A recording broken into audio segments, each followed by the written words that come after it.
Welcome to LSC. It's Sports Time. I'm your host, Bob Hintz. Today I have with me Devan Hill, former football player at Bethel High School, now as a coach at HU. But we're going to talk a little bit about growing up in Hampton and when you first started playing football. Okay. Yeah, definitely, guys. Welcome and, very delighted to be on the show. Grew up in Hampton, Virginia. Played for Aberdeen Little League. Okay. And, won a couple of championships at Aberdeen, playing at Gosnell Hope Park. That was really where a lot of the, rec league experience started. Right, yeah. And, just coming through the ranks, before I, went to, Bethel High School, like I said, just, started about age 6 years old from the littles league that they had. My dad being the head coach for 2 or 3 years, I couldn't really mess up a lot. But it was definitely, that experience at Aberdeen, took me through as far as building my fundamentals here. Right. Now, when you went to the Bethel High School, very luckily you got to be on a championship team, won the state championship. Right. I know you played with Allen Iverson was the quarterback at that time, but there's a lot of experience. You playing defensive back. Tell me how that whole experience, championship years, was like at Bethel. Okay, just being at Bethel, we had some very good, our coaching staff was very good, with Coach Kozlowski was our head coach. We had the Ingraminas brothers there. Also had Jason Wallace, who was my defensive back coach at the time. Okay. And also William Beverly. He was one of, the guys that coached defensive backs then. And they were just coming out of the NFL ranks, playing, Jason playing for Arizona. Right. And William playing for the Redskins. And they had just came home and coached for maybe those 2 or 3 years. And, teaching a lot of techniques that they had learned in the, in the NFL, right, at the pro level to high school kids. And that kind of put us, a level higher than the guys that we played against with our, experience and with our, capabilities that we had. Did that give you a lot of confidence then? Yeah, definitely going against, bigger opponents. And, Jason Wallace, if you know him at all, he was a smaller type of guy. So, it kind of taught us how to, defend against those taller guys and, even the quick, short guys to be able to defend against those, but definitely gained a lot of confidence there. Okay, well, tell me about this championship run, because you and I were talking a little bit earlier. Right. You had tough games till you got to the final. Yeah. But leading up to the final, the one I remember is one you played over in Norfolk. It was like mud. Yeah, definitely. That first, that year was full of experiences. We lost that first game to Denby. Right. Over at Todd Stadium, and that was a tough loss. We won every game until we got to Phoebus that year, and then played Phoebus, lost to them, and then had to come back and play Hampton, and with Newsom, Myron Newsom, and a couple of those guys there, made it kind of tough for us. That first game was against Lake Taylor. We kind of got through that one, but the IC Norcom game, as you spoke about at Western Branch, was maybe the muddiest game I ever played in, and that score kept going back and forth throughout the whole game. What really surprised me about that is the field goals. In that kind of a field, that conditions, you wouldn't expect field goals to be a big part of it, but it was. Right, big field goals from both teams. We had Wilton Evans at the time, and he played defensive end, but at that time, your kicker could play defense or offense or whatever he played. Right. And he made some key field goals. All right, and then you went up to Richmond. And you talk about cold, and they had the AstroTurf or whatever it was, but it was like I've never seen a field as hard as that was. Oh, definitely. That was the AstroTurf, had the concrete laid underneath. I tell the guys today that might have been the coldest game I ever played or coached in, and it was freezing out there. But, that game was real motivational. I mean, it was a lot of thrills going on. It was down 16-zip maybe to the third quarter. Right. And, going into that last touchdown, before we scored that last touchdown to even the score up, I got an interception on the sideline that gave us the ball back to go towards that last drive, and we ended up scoring that last drive to even the score up. And then you went in overtime, won in overtime. What was it like playing with Iverson? Great athlete. Right. But, tremendous basketball athlete, but definitely pretty good football athlete. Yeah, well, we all started at Aberdeen, and it goes back to a lot of those guys that played on that team played at Aberdeen, and, just growing up with them, through the ages, it was just, pitch and catch pretty much in the backyard type of deal. And, it just made it a little bit more easier. to be able to play with him, and good guy to be around, good guy to definitely play with, and at the end of the day, he's gonna make some type of play to keep us in that game. Yes, sir. Yes, sir. All right. Now you graduated from Bethel. 94, went on to college. Whereabouts you go to college?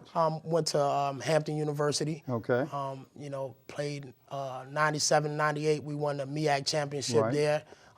Played at corner and nickel back at Hampton University at the time, and finished up in 99, being my last season there. But under Coach Taylor, Joe Taylor at the time. Taylor, yes, correct. And real solid team there. I was just fortunate to be able to win Little League, win at high school level and at the college level as well. Well, that's amazing to be able to win at all three levels. Then you got into coaching. What took you to coaching? Was that always something that you wanted to do because your dad did it, or? Well, I mean, my dad did do it, and he was definitely one that inspired me to kind of want to coach. I just had to kind of keep the football in my system. It was that last game being played.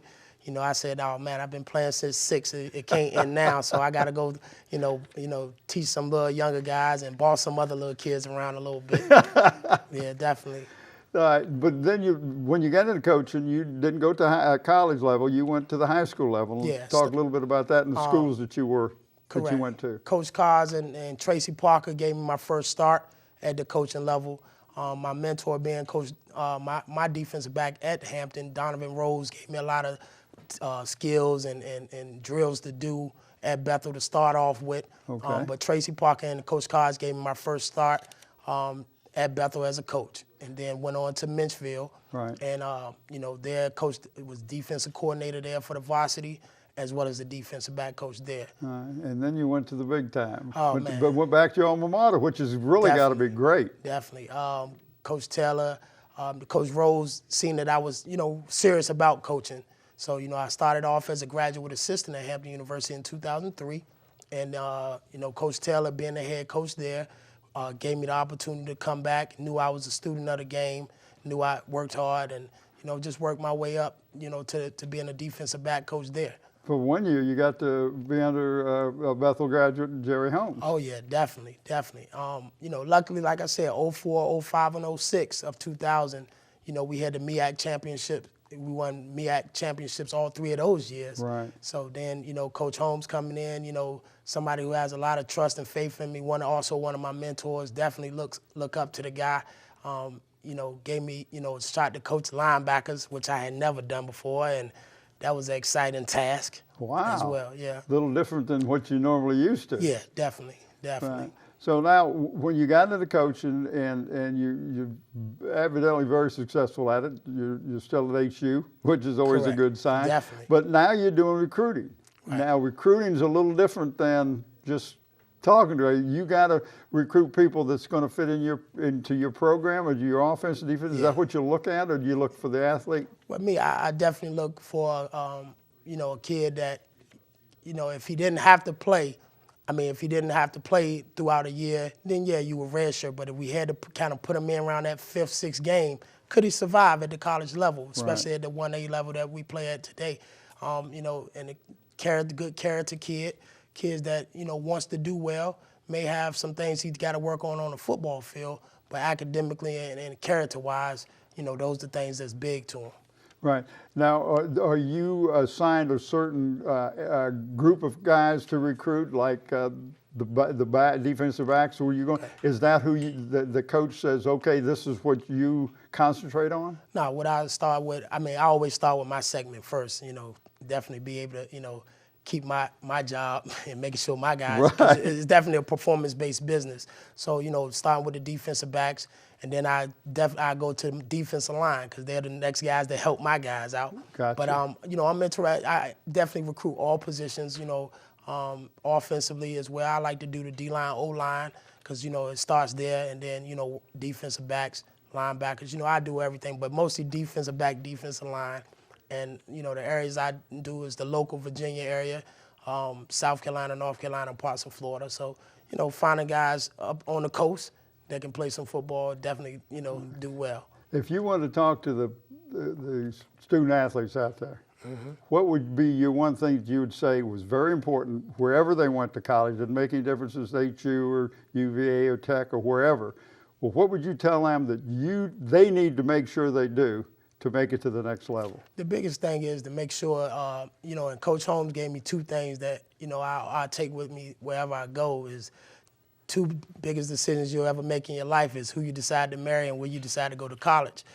Because both of them are going to affect you, real greatly. So, make sure your academics are right. You want to get with your guidance counselors, make sure that your core classes match up with your GPA and that, your test scores and stuff like that, will take care of you. The next thing is make sure that school wants you. You might want to go to this school and you had dreams of going to that school, but make sure that the school that you pick wants you and that you feel real comfortable there. Well, appreciate you taking time to come in and see me today. I really do appreciate the opportunity. Well, listen, I want to thank you for tuning in to LSC. This is Sports Time. I want to also thank my guest, Devan Hill, Bob Hintz. Till next time.